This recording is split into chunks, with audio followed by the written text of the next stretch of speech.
Hello and welcome back to our channel. Today we have a video with a lot of information about the capital city of Germany, Berlin. If you are planning to visit it very soon, here you will find the most basic information you will need to know. One of the most interesting cities in the world. There is so much to discover within it. We could spend hours and days talking about Berlin. Below is just a basic tour to start your planning within the city. Before starting, we briefly invite you to subscribe to our channel. It is very helpful for us to create content about tourist destinations inside and outside of Germany like this one. And without further ado, we begin.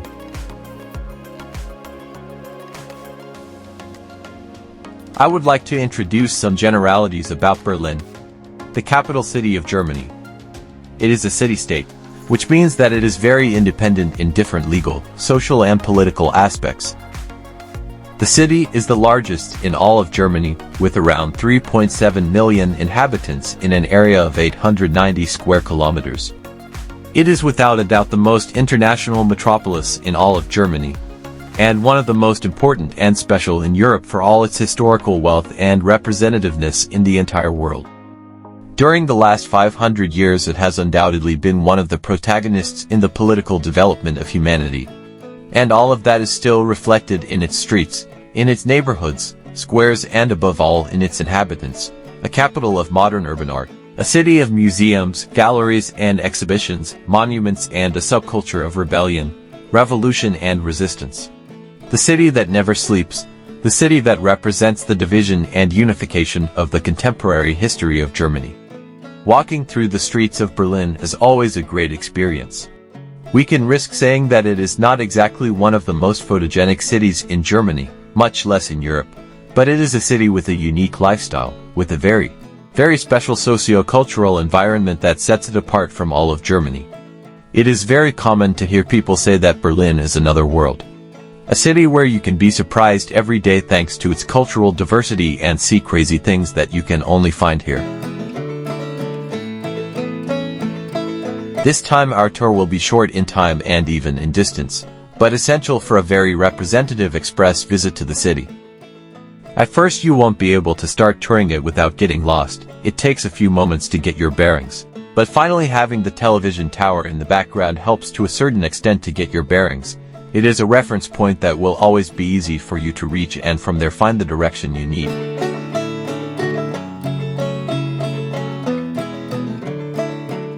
Finally we arrived at the Spree River, which crosses and refreshes the panorama of the city. In the background we managed to see the Bode Museum, in what is known as the Cultural Island. The museum is one of the most popular in Berlin. Built in 1904 it shows an exhibition of classical sculptures, in addition to presenting one of the most impressive collections of coins and medals. The location could not be better. We crossed the bridge to get to see different angles of such impressive infrastructure, and we quickly found our way when we saw the TV tower in the background. On the way we also found the Pongamo Museum, which is also part of the Cultural Island Museums with the Greek design that stands out.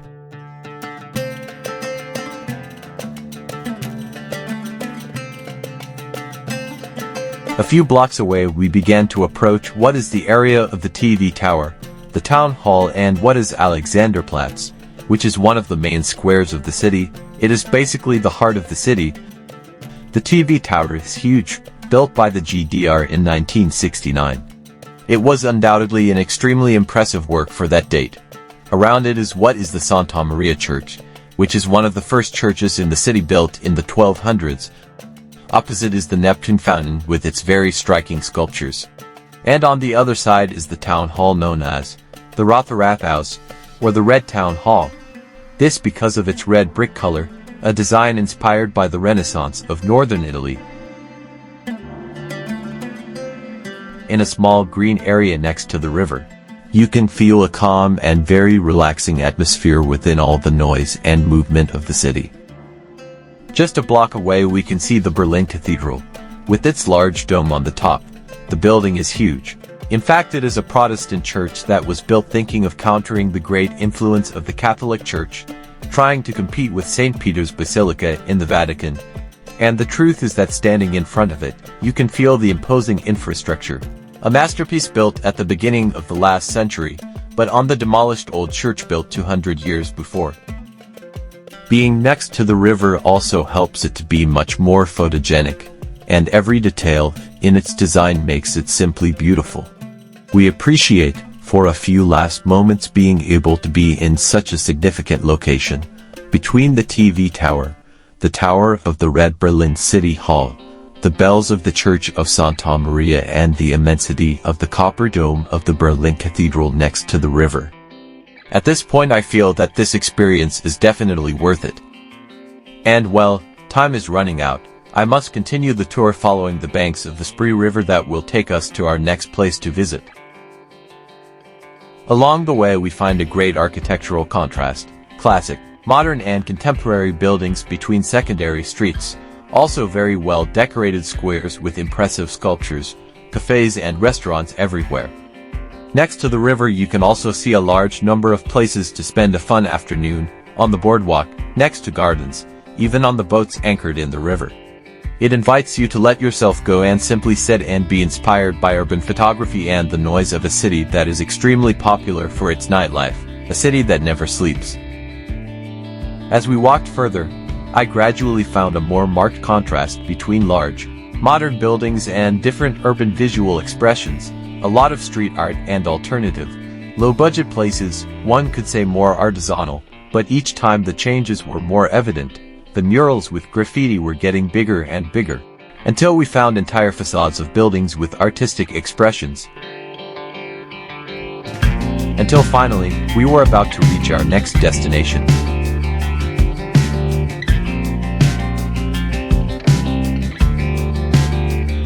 This is East Side Gallery. It is an open-air art gallery located on a 1,316-meter section of the eastern part of the Berlin Wall, which was saved from demolition for this purpose. It is located near the center of Berlin, on Mühlenstrasse in the Friedrichshain-Kreuzberg district, along the banks of the Spree River. It is considered to be the longest and longest-running open-air art gallery in the world. The gallery consists of 103 murals painted by artists from all over the world, paying homage to freedom and documenting the euphoria and hope for a better world that arose with the end of the Cold War. It was founded after the merger of two German artists' associations, the Federal Association of Artists, BBK, and the GDR, Artists Association. The main initiators were the artists Bodo Sperling, Barbara Grüller-Shanta, Jane Kubitsky and David Monti, in July 2006. In order to facilitate access to the River Spree, a 40-meter section was moved further westwards, parallel to its original position. In preparation for the 20th anniversary of the fall of the Berlin Wall, a renovation program was carried out, which consisted of covering over most of the murals, which were in a sorry state due to vandalism and erosion typical of works on display outdoors, and asking the authors to repaint their works. Some artists refused to have to repeat their works, stating that the gallery should have carried out a restoration and prevented the destruction of the original works. Nowadays, after much criticism, the surrounding areas have been sold for real estate investment, constructing several buildings and even removing part of the wall, cutting off the gallery and creating visual pollution towards the River Spree. In any case, the atmosphere is definitely unique, extremely pleasant, and although visually everything has changed, I feel that among so many new and modern buildings, being able to preserve this part of the Berlin Wall is quite significant. And the explosive artistic expression of its murals in any case stands out now much more than before. And together with the silence of the river, the green area next to the wall finally shows that facet of the city of Berlin that many like to enjoy.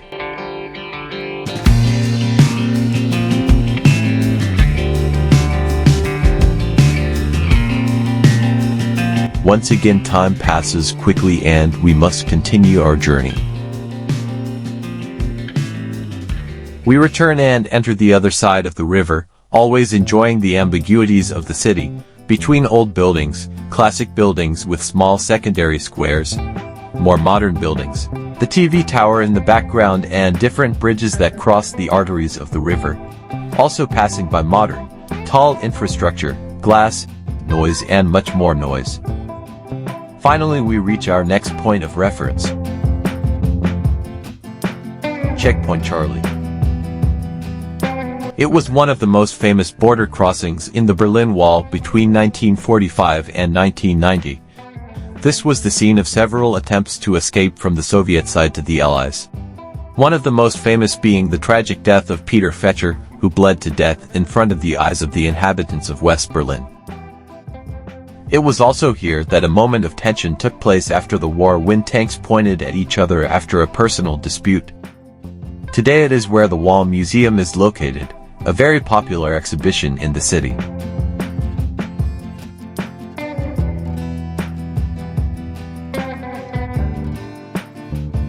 We can say that we are already touring the busiest neighborhood of what is the city center, and we walked the streets one by one until we finally arrived soon at our last destinations.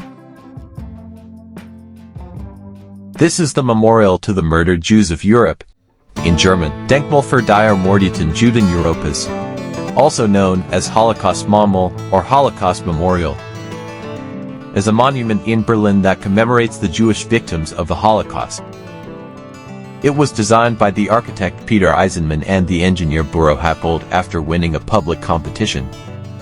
It is a sloping field of 19,000 square meters in which 2,711 steles or concrete slabs are located, creating a gigantic grid. These slabs have dimensions of 2.38 meters long and 0.95 meters wide, and vary in height from 0.2 meters to 4.8 meters. Construction of the memorial began on April 1, 2003, and was completed on December 15, 2004. It was inaugurated on May 10, 2005, and opened to the public on May 12 of the same year. It is located one block south of the Brandenburg Gate. Between all the concrete slabs we can find trees. These trees give us the impression that they represent life and memory among the death that this memorial represents, and the asymmetry of the slabs represents that each individual was unique and different. And when visiting the place and learning about its meaning, one experiences an uncomfortable and strange feeling. Below the memorial is the Jewish Museum.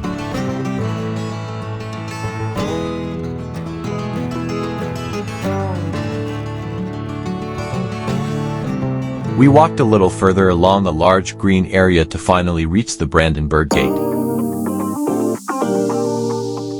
It is an old gateway to Berlin and one of the main symbols of both the city and Germany. It is located in the current center of the city on the Place de Paris.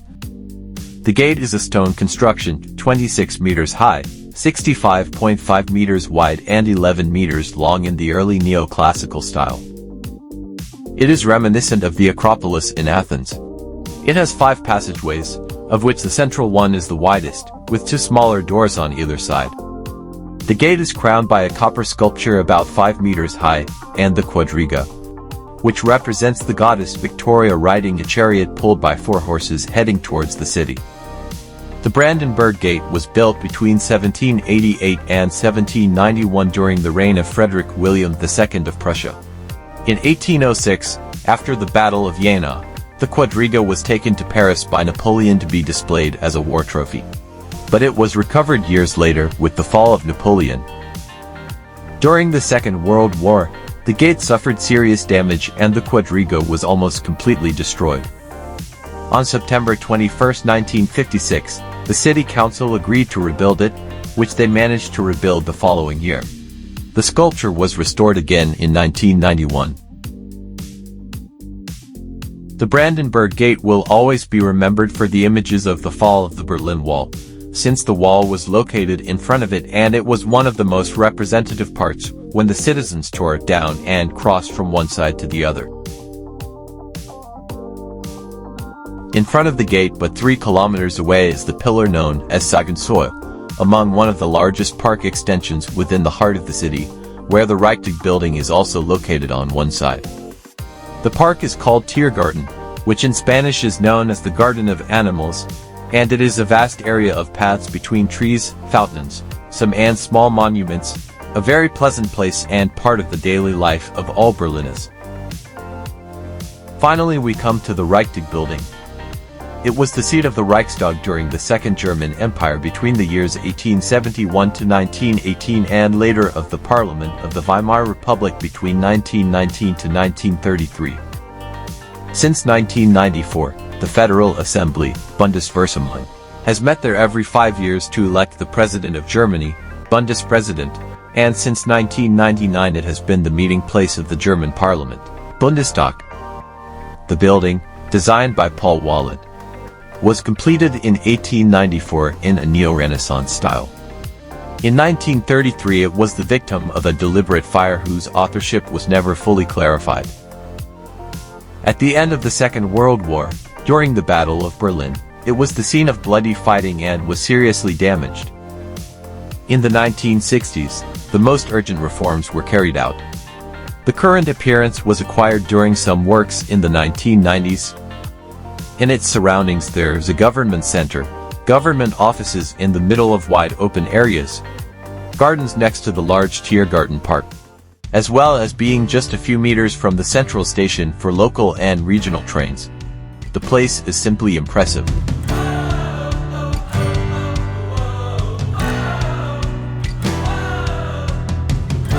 At this point we finish this basic tour within the city of Berlin. If you need more information, travel tips, or links to different services, you can visit our travel blog travelstuttgart.com for more information.